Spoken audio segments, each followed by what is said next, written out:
doing here? I'm going to kill you. Why? Because, Dr. Buzzkill, you knowingly spread malaria to all of the patients in your practice because you wouldn't use clean needles. That's disgusting. You could have caused an epidemic. You don't have to do this. I can pay you.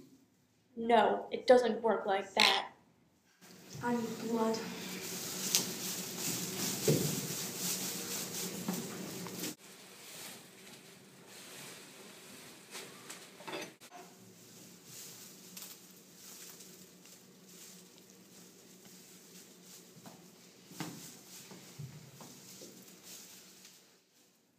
Buzz, buzz, buzz, buzz, buzz,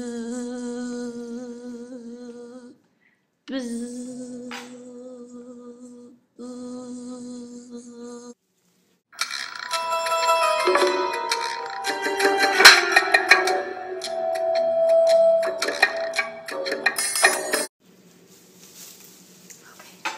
Sorry about that, Dr. Buzzkill.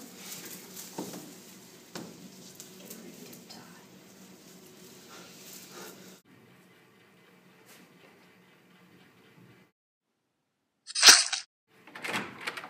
Dexter, what are you doing? Deborah!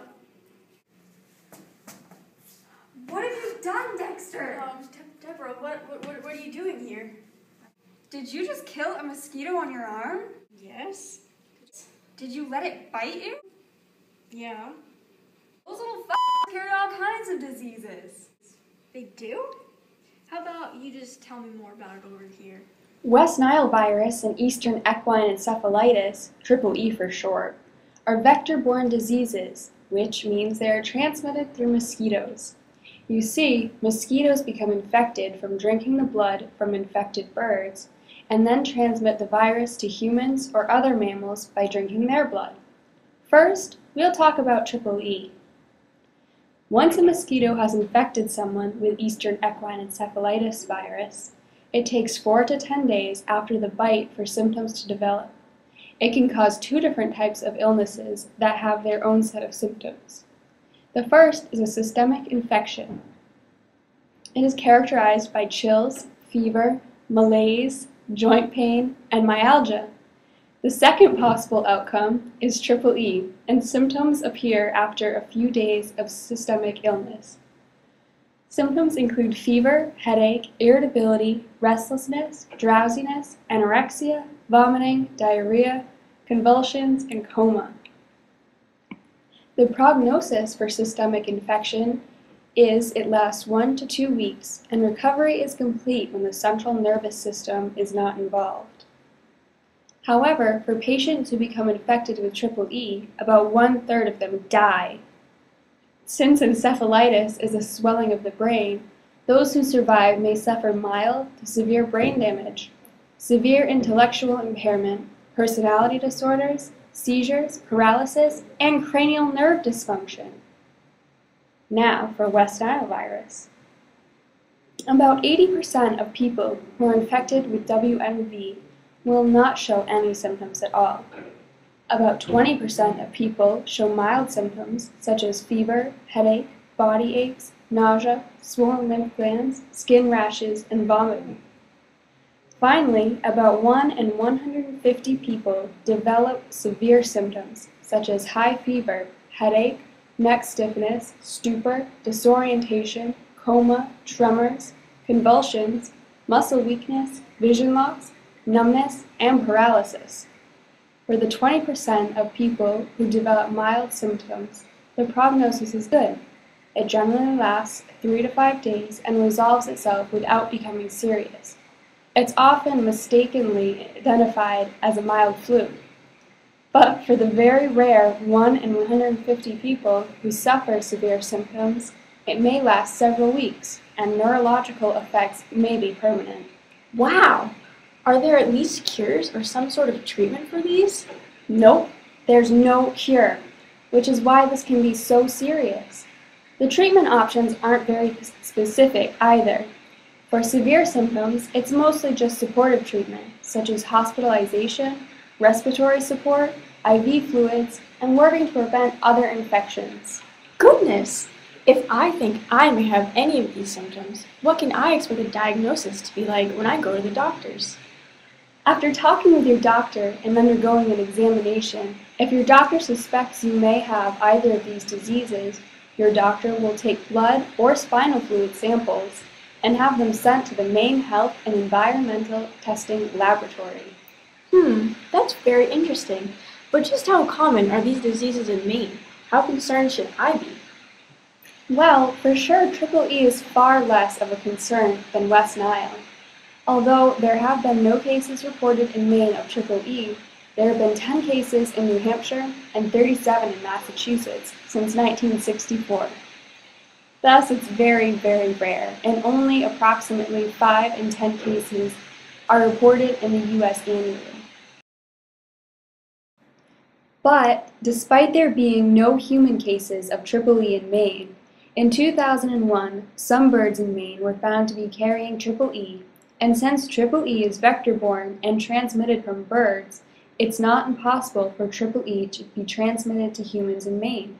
In fact, in 2008, there was a fatal case of EEE in a Massachusetts resident who may have acquired the infection while vacationing right here in Cumberland County, which is where Portland is. For West Nile virus, though, the threat is a little higher. West Nile virus has been no stranger to the state of Maine, and just this past summer, West Nile virus appeared in York and Cumberland counties, and Maine had its first confirmed human case this past fall.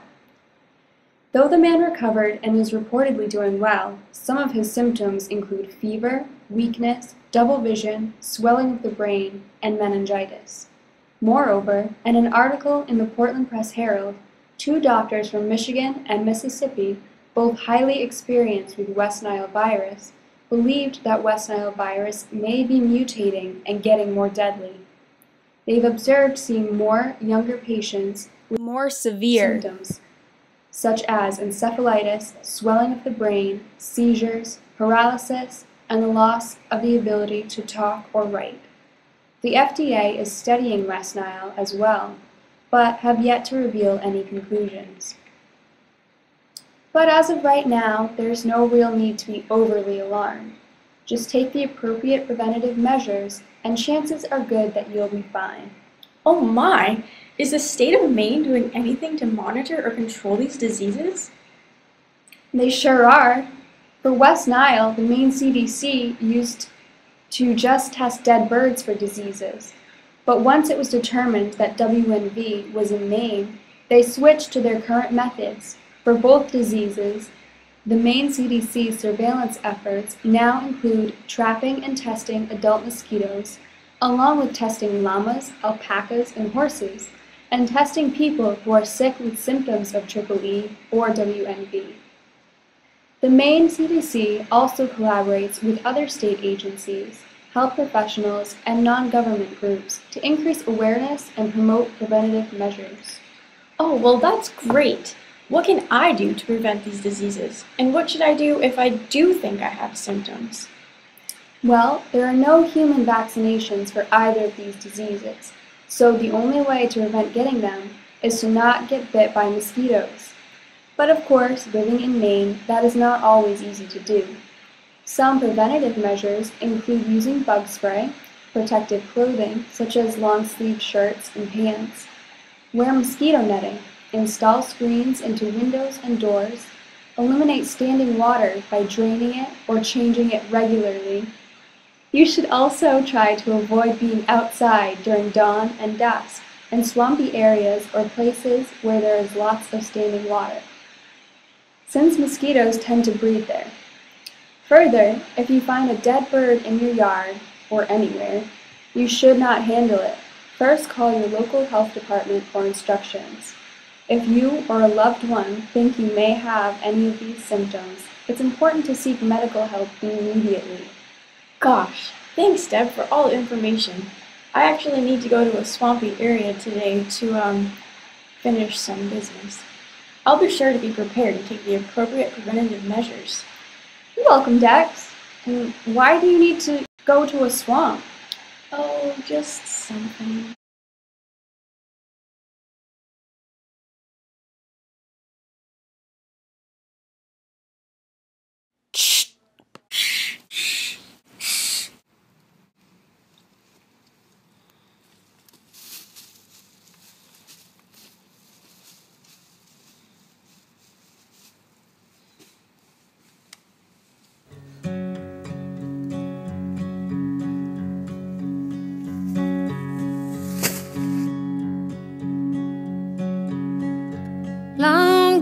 black limousine.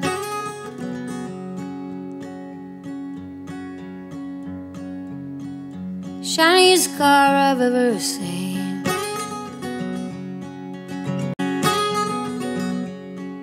Someone dug a hole 6 long feet in the ground. I said goodbye to you and I threw